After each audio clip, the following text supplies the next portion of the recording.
Hello mga kabayan, magandang gabi po sa inyong lahat. Lalong-lalo na yung mga nandyan sa Pilipinas at sa mga kapwa ko OFW. Magandang gabi po sa inyong lahat.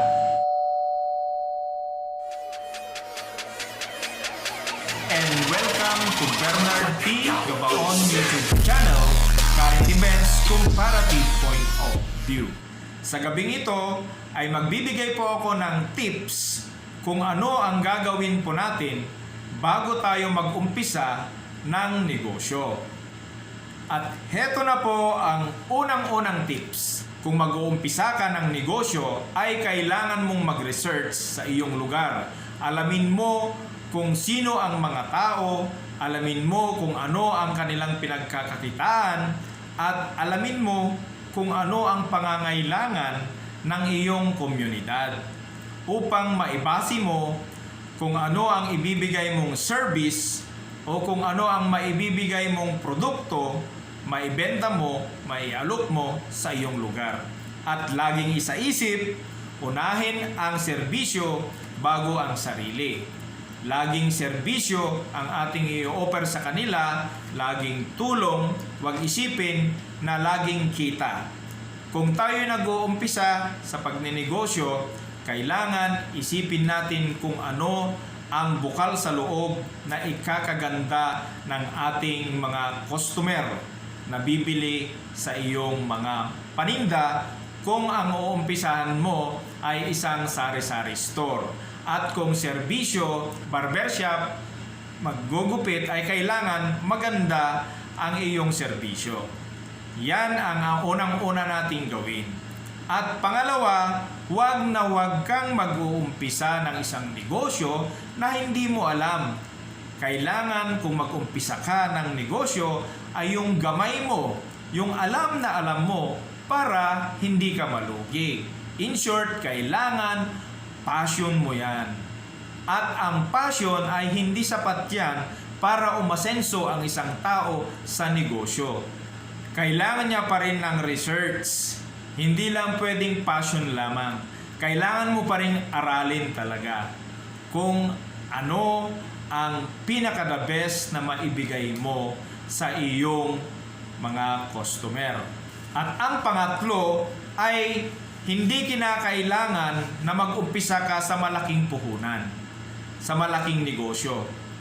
In short, kailangan mong mag-umpisa sa maliit na negosyo at maliit na puhunan, ngunit malaki ang iyong aspiration, malaki ang iyong dreams, malaki ang iyong mithiin na palaguin mo ang iyong negosyo. At kung dumating naman ang mga pagsubok, ay kailangan huwag kang susuko. Dahil may passion ka, dahil gamay mo, huwag kang susuko. Tandaan, ang negosyo ay parang tumakbo ka ng malayong malayo. Hindi mo makukuha agad-agad ang gusto mo kung ikaw ay nagnenegosyo. Huwag nating gayahin yung iba na nagtry, nagnegosyo, hindi nag-success sa una, tumigil. So, ang negosyo dapat nating isaisip dahil passion mo yan, dahil nag-umpisa ka sa maliit, dahil nag-aspire ka ng malaking income, mapalago mo ang iyong business, ay isipin mo na parang marathon yung negosyo. In the long run, makukuha mo rin ang anggulo ng iyong pag-asenso sa iyong negosyo.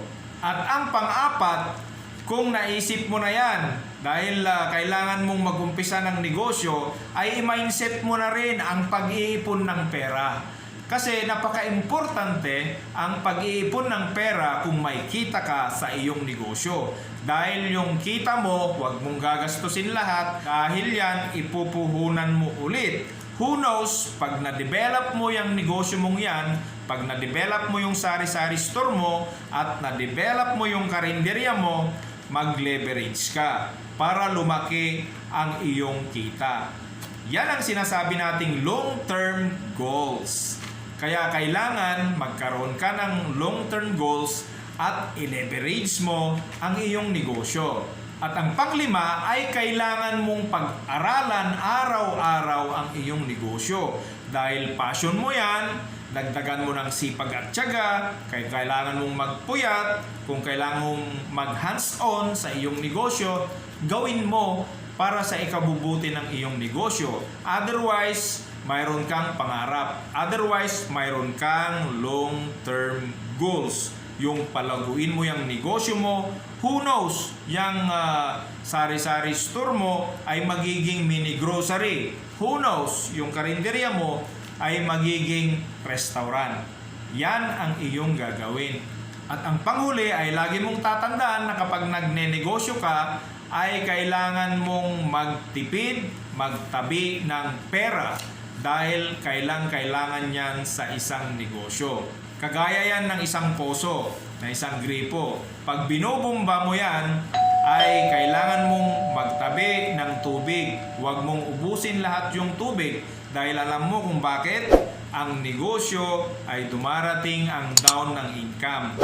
Gagaya ng gripo, kung ihambing natin sa ating buhay, dumarating ang panahon na summer. Pag summer, mababa ang tubig. Mahirap kumuha ng tubig. So, pag nagtabi ka ng iyong tubig ay meron kang makukuha. So, kung nagtabi ka ng pera, kung dumating ang tag-ulan sa iyong lugar, mahirap ang pagpasok ng pera sa mga tao, ay mayroon kang inaasahan na pera. Yan lamang ang masasabi ko. So, ulitin natin ang mga dapat mong gawin bago ka mag-umpisa ng negosyo. Ay umpisahan natin sa mag-research ka. Yan ang number 1. Ang number 2, talagang passion mo yan. Number 3, mag-mindset ka. Pag nag-take action ka, ay magsimula ka lamang sa maliit na puhunan. Ngunit ito ay palalaguin mo. At ang pang-apat, magtabi ka ng pera na pantustos sa mga pangangailangan mo at pangtustos sa negosyo mo. At ang panglima ay araw-araw mong pag-aralan o mag-aral ka dyan sa internet, marami sa Googles, kagaya nito sa blog at sa Facebook, social media, kailangan mong mag-aral araw-araw. At ang panglima ay kailangan mong i-mindset ang tipid at pag-iipon. Ayan. At sana nakatulong ang vlog na ito sa inyong lahat. At sa mga subscribers ko, maraming salamat. At sa mga magsusubscribe pa lang, salamat. At sa mga nag-views, thank you very much. At sana wag po tayong magsawa na manood sa aking vlog. Bernard Gabaon po ng Canton City.